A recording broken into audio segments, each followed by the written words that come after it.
Ladies and gentlemen, Gold Coast Waves Entertainment proudly presents our interview with Mr. Jimi Shawndi. Great to meet you, and I'm honored to be on your show. Oh, that's wonderful. And you've had such a varied and long history in music industry.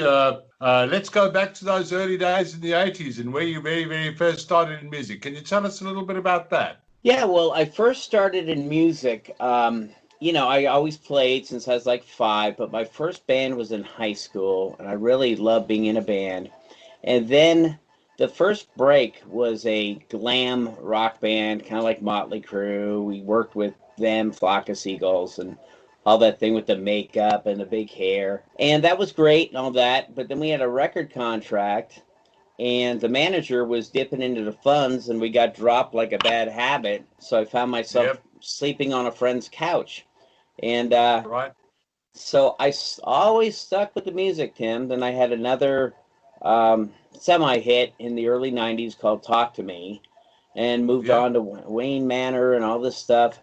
And then I just started putting out music, and I met this woman through Facebook named Jennifer Dawn with Forbidden Tears. She asked, my world changed, him. She says, can you write for movies? I said, let me try. I sent her a couple of songs. She says, you're in. So I've been just writing for TVs, commercials, you name it. And my last album, which I was telling you, is a quarantine album because all the songs relate to what we've all been dealing with. Not me personally dealing with the quarantine, but the whole world dealing with the quarantine. And it's Yeah. not a negative album as you would think it would be. It's a positive Yes. thing saying, pick yourself up by your bootstraps. We got to get through this and move on. Don't feel sorry for yourself. And Yes. it's called Never Give Up. So that's my latest album. And as we speak, I'm right here in Klamath Falls, Oregon, and we're ready to start filming Great White Grizzly, which is a campy horror film about a since like sharks are so popular on Sci-Fi Channel and mutant everything, I came up with a shark head on a bare body called Great White Grizzly. Pretty rock and roll. So we're going to start that today, Tim. It's amazing that you've been involved in so much music, in filmmaking. You're going into filmmaking as well. That's really all encompassing. That's really interesting stuff. There's not very many people that can say that. Well, it's kind of like a lot of people that I know, good friends in music and stuff, they keep resting on their laurels. Well, I did this in 1985. Well, that's great. What are you doing now? And I do my best to stay relevant. And I work with younger people, have younger people sing my songs because I plan on doing this the rest of my life. But I don't plan on thinking of myself still on stage as rock star at 51, you know? I'd like to ask you actually, what is your creative process like? What inspires you, to sort of like create a movie and go into all of that? Um, Sounds weird, but for the most part, dreams. I'll wake up in the morning and I'll have the whole song written in my head with the lyrics. And I'll wake up with an idea of a movie in my head and write it down. So that's usually it. And then some people send me a visual. Like I have this friend of mine, Phil Palmer, down in New Zealand, and he sent me a small clip and he needed a theme song for it, and I was inspired by it. Within an hour, the song was written, done, produced, sent it back to him. So it all depends on what is the inspiration. But during the lockdown and the COVID-19 thing, I was writing a song a day easily because it just, the being locked into your own house and you can't really leave kind of got to me because it's never happened to me in my life, you know. You're going to be featuring your song at the end of this interview, that's for sure. So you're in Oregon right now. Right? Okay, to start filming the movie. Did you have a cast? You got your cameraman and your crew and everything else I right ha- there right I have now? a crew, and I have the gentleman who's going to be the great white grizzly. Now, the whole idea of being up here is footage of the great white grizzly. The acting and all that will be performed in the Bay Area in a studio that I work in, and also there's local areas too.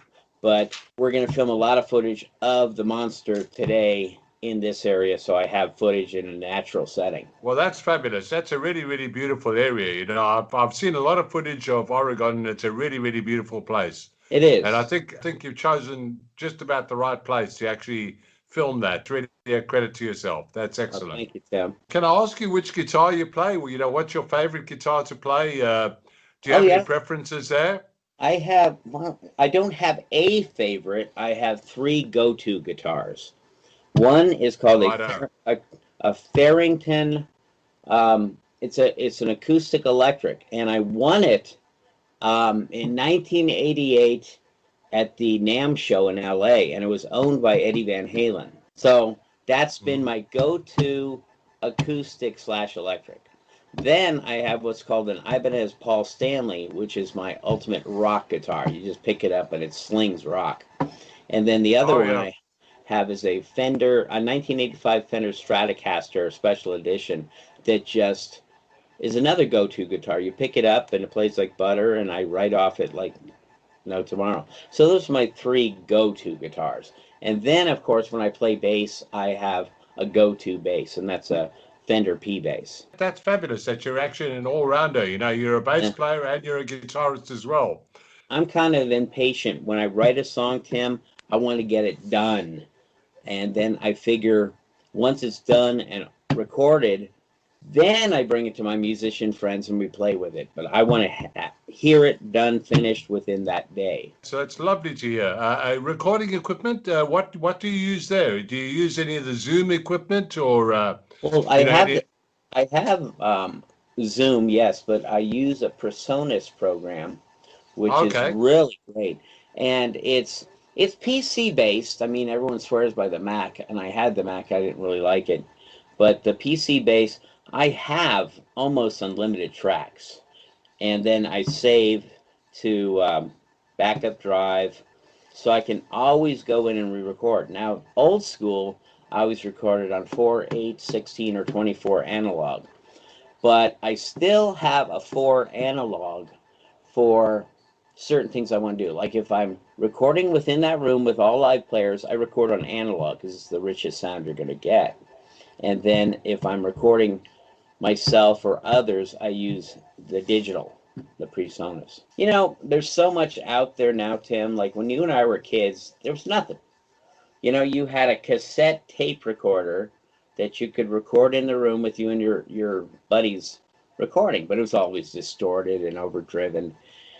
But I tell you, the kids these days, they buy a Mac a Mac laptop, and it's already got GarageBand in it. that's right. Yeah, You know, so I remember my first demo cost us for three songs. Well, not my first demo, but the first real demo, Christine, three songs, $2,000. God, and so you're in high school and you're working wherever. I was working two jobs in high school. You save every penny to record those three songs, and now it's like it's free technically. You just have to have the equipment. yeah. I wanted to ask you as well is how you know with the folks with the ability to download from the internet, how has that affected you? You know, with regards to you know, has that cut into your earnings? Yes, but the internet for me is a boon and a bane. It's so convenient. I like that friend of mine down in New Zealand. I shot him that song, um, and he had it done, finished, and ready to go in an hour. Now, in the old days, you'd have to book time in the studio. You'd have to figure something out, then send it to New Zealand, and so you're talking weeks process. Now, as far as getting music out, I've been putting it on Reverb Nation where you don't make a dime.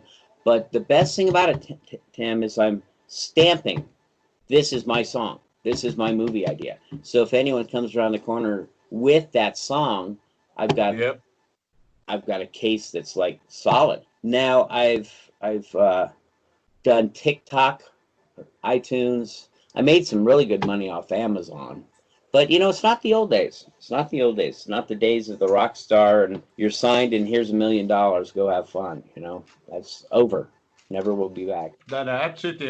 Can I ask you what's the best venue and your favorite venue that you ever played in the States or in Canada? Because I know you played Well, extensively. Canada, I went up there during high school, and we played to peers of 5,000 at this huge college, and it was in BC. And I just remember getting off stage and go, "Oh man, this is awesome! I'm here." It was surreal. It didn't seem real. It seems real. It's more real when you walk into a club and there's 8 people in the club. Now that's real, Tim. You're looking at real people. When it's a crowd, it becomes surreal. It doesn't seem like it, so it's a different feeling. Totally different. I mean, I don't get stage fright, but I would be more nervous in front of an audience of 8 than 80,000 by far, Yeah, because it becomes so personal. So, but that was yeah. my favorite venue. The other one was, God, I loved Christine.